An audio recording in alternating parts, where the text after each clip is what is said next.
Dans le 11-12 près de chez vous, on parle de RSE, de bien-être au travail et également de modèles économiques. Et pour cela, en studio avec nous, Fabrice Jean-Jean, dirigeant de la société Comeco Consulting. Bonjour Fabrice. Bonjour André. Alors la semaine dernière, on a commencé une série d'émissions sur l'entreprise au féminin.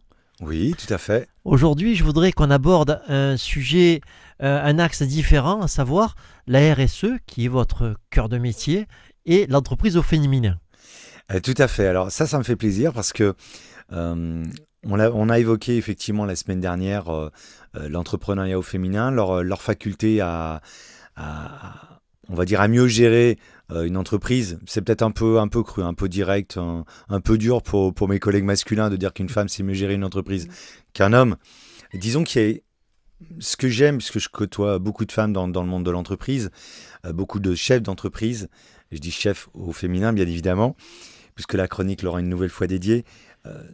Ce que j'admire chez elles, c'est qu'effectivement, elles ont une vision, on va dire, très holistique, très large de la RSE.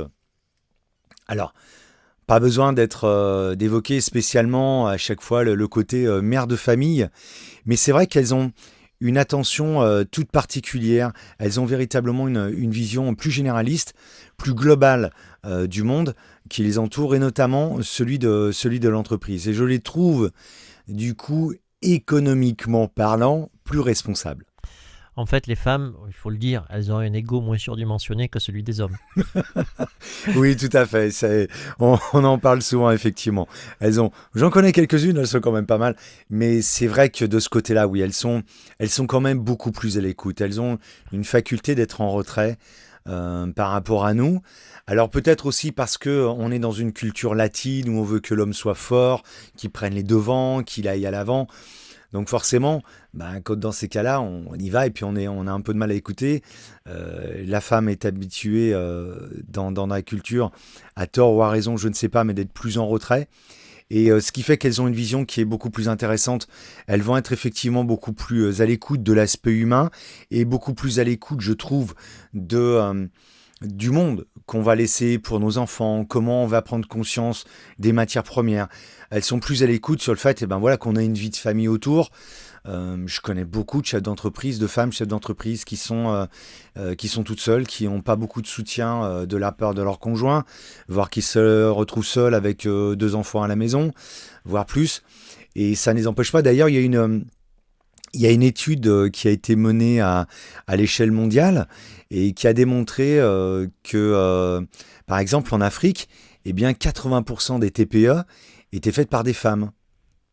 Et ce qui est drôle, c'est que ces femmes ont des enfants, sont mères au foyer. Et elles n'en ont pas un, elles n'en ont pas deux, elles en ont 6. Donc comme quoi, on peut être effectivement engagé, responsable dans une culture RSE. Et elles ont un véritable engagement RSE. Je pense notamment à quelqu'un que je côtoie beaucoup, enfin 2 personnes, Christelle Forestier d'Optique Synergie, qui est très engagée dans sa culture RSE, et une autre femme qui est absolument formidable, Christine Banti de la Maison Moderne, qui est située à Hyères, et qui est engagée dans une véritable culture et politique RSE, et qui alors elle, pour le coup, a une vision extrêmement large et qui est d'ailleurs devient une forme de guide, puisqu'elle est appelée à témoigner à la Fédération française du bâtiment.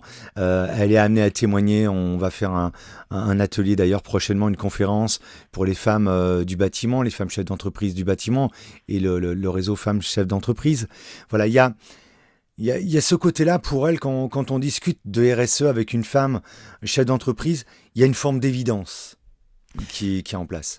Alors au vu de ce que vous dites, et puis surtout par rapport à ce que vous avez dit la semaine dernière concernant les risques, les 40%, si je me souviens bien, des risques en moins du dépôt de bilan pour une entreprise gérée par une femme, la vision en 2030 pour l'entreprise, c'est quoi ? C'est une entreprise typiquement totalement féminine ?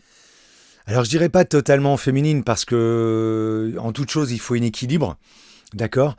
Mais effectivement, je pense que on va reprendre la chanson d'Aragon, le texte d'Aragon qui disait, chanté par Jean Ferrat, c'est ça, la femme est l'avenir de l'homme. Je pense que là-dessus, effectivement, économiquement parlant, les femmes ont un très très grand rôle à jouer. Et même si ce taux d'immatriculation est en baisse, je les invite fortement à y aller parce que je pense qu'on a besoin d'elles.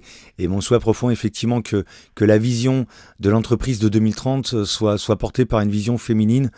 Je le pense, il serait temps d'ailleurs qu'en France, on ait une femme présidente de la République, ça pourrait être sympa aussi. D'accord, je dis pas qu'elle ferait tout bien, mais en tout cas, on aura un autre son de cloche. Et puis d'ailleurs, quand tu regardes bien, une entreprise, c'est féminin, tout comme la RSE. Un grand merci Fabrice pour cette chronique. Je rappelle que si on veut un peu plus de détails sur votre activité, on peut consulter votre site internet www.comeco-paca.fr. Merci Fabrice et puis à la semaine prochaine. Au revoir. À la semaine prochaine André, merci.